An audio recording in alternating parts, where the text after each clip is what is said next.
Últimas noticias, un gran terremoto y muchos ovnis. Estos últimos 4 años han sido muy difíciles. El año 2020 experimentamos la pandemia, donde nos tuvieron un año encerrados en casa viviendo el terror de las muertes, sin saber hasta dónde íbamos a llegar. El 2021 nos entretuvieron con lo que se pone en el brazo y con la amenaza de perder los trabajos si no lo usábamos. El 2022, el ataque a la mente de los niños en las escuelas, donde han querido robar su inocencia, y las exageraciones sobre la identidad sexual. El 2023 estamos en la era de los ovnis. La inmoralidad, la apostasía dentro de la iglesia, donde hay falsas enseñanzas. Ahora ha habido un terremoto que ha provocado miles de muertes, la emigración descontrolada y la guerra de poderes entre los países. Esto nos muestra que la iglesia está a punto de ser levantada. Pero, según la Biblia, viene el anticristo, el artífice de la final embestida violenta contra Cristo y los santos, poco antes de que el Señor establezca su reino en la tierra. Pablo se refiere al anticristo como el hombre de pecado, el hijo de perdición. También se le describe en la Biblia como una bestia que sube del mar, una bestia escarlata y la bestia. Hola, mi nombre es Mabel de Armas y esto es Enfoque Bíblico. Ya regresamos. Para que el resto de los hombres busque al Señor y todos los gentiles sobre los cuales he llamado mi nombre, dice el Señor.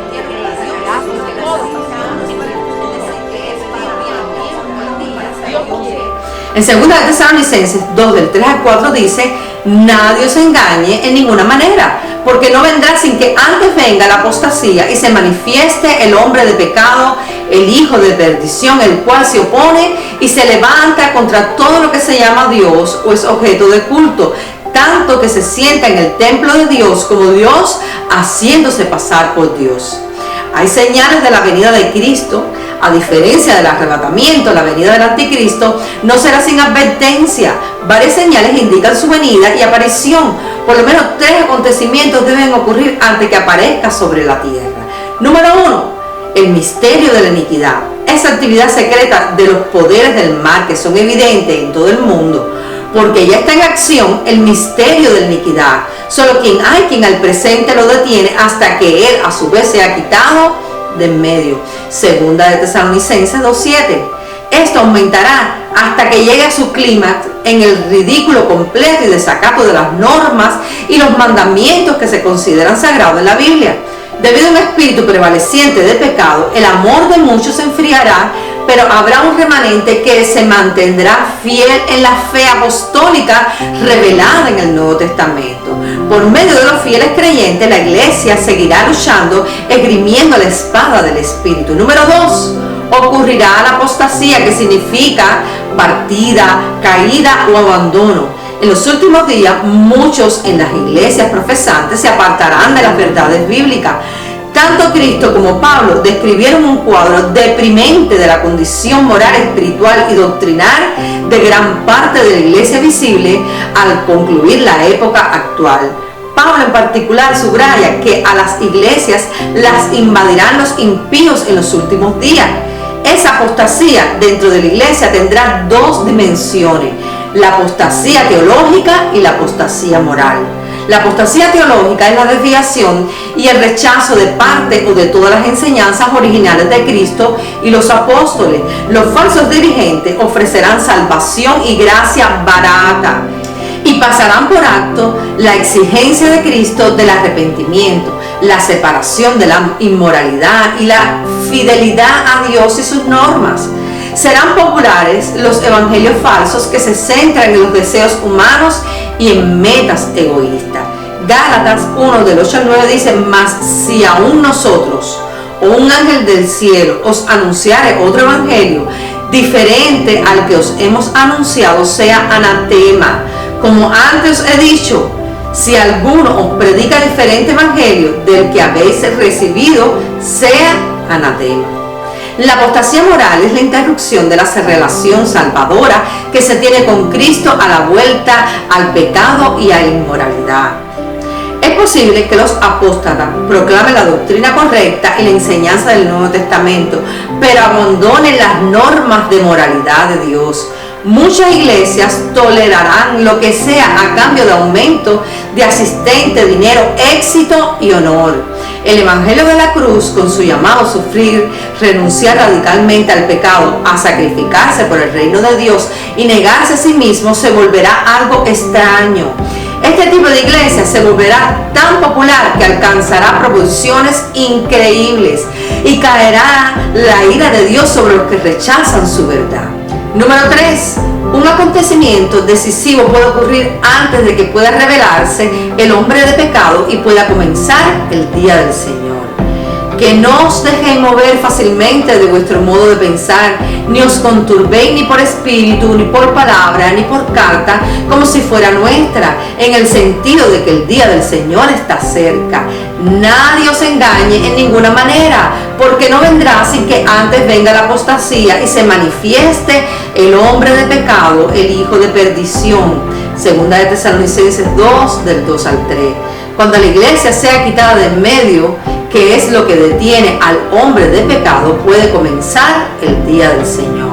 Al principio, los 7 años de tribulación, el Espíritu Santo será quitado de en medio. Esto no significa que será quitado del mundo, sino que solo cesará su influencia restrictiva de la iniquidad y la entrada del anticristo. Esto dará paso a la rebelión inspirada por Satanás. Al quitar de en medio al Espíritu Santo, el inicuo puede entrar en escena. Dios enviará una influencia engañosa sobre todos los que se niegan a amar la verdad. Segunda Tesalonicenses 2, del 11 al 12. Por esto, Dios les envía un poder engañoso para que crean la mentira a fin de que sean condenados todos los que no creyeron a la verdad, sino que se complacieron en la injusticia. ¿Cuáles serán las actividades del anticristo? Al comenzar el día del Señor se revelará el inicuo. Será un gobernante mundial que hará pacto con Israel por 7 años antes del fin del mundo. Daniel 9:27. Su verdadera identidad será confirmada 3 años y medio después que rompa su pacto con Israel. El anticristo afirmará que es Dios y perseguirá severamente a los que permanezcan fieles a Cristo. El inicuo demostrará mediante el poder de Satanás grandes prodigios y maravillas, milagros, para poder propagar el error. Según Tesalonicenses 2:9, el inicuo cuyo advenimiento es por obra de Satanás con gran poder y señales y prodigios mentirosos. Pero Dios derrotará al anticristo. Al final de la gran tribulación, Satanás reunirá a muchas naciones en Armagedón o el valle de Megiddo bajo la dirección del anticristo y hará guerra contra Dios y su pueblo en una batalla que abarcará todo el mundo. Apocalipsis 16:16.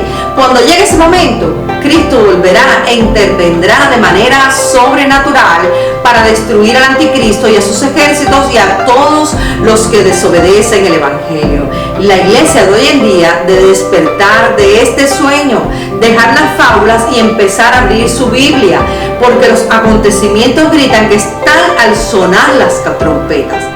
Llevemos la Biblia a las iglesias y mientras nos dan las enseñanzas, busquemos a través de ella y podamos discernir la palabra, porque realmente estamos viviendo tiempos peligrosos donde no se sufre la sana doctrina. Hay un poder engañoso donde los mismos cristianos están hablando de los ovnis. Ojalá que cuando Cristo venga nos encuentre apercibidos. Lógicamente se está tratando de establecer una agenda mundial, preparando el camino del anticristo como la famosa Agenda 2030, la ideología de género, y ya es tan evidente la venida del Señor que ya empezaron a verse objetos no identificados. Creo firmemente que es tiempo de buscar en serio a Dios y no jugar a ser cristiano, porque la venida del Señor, lo vuelvo a decir, está cerca y será como un abrir y cerrar de ojos. Mis amados hermanos, si este video te bendijo, compártelo, dale un fuerte like, suscríbete y toca la campanita para que no te pierdas ninguna de nuestras señales. Dios te bendiga, Dios te guarde. Amén.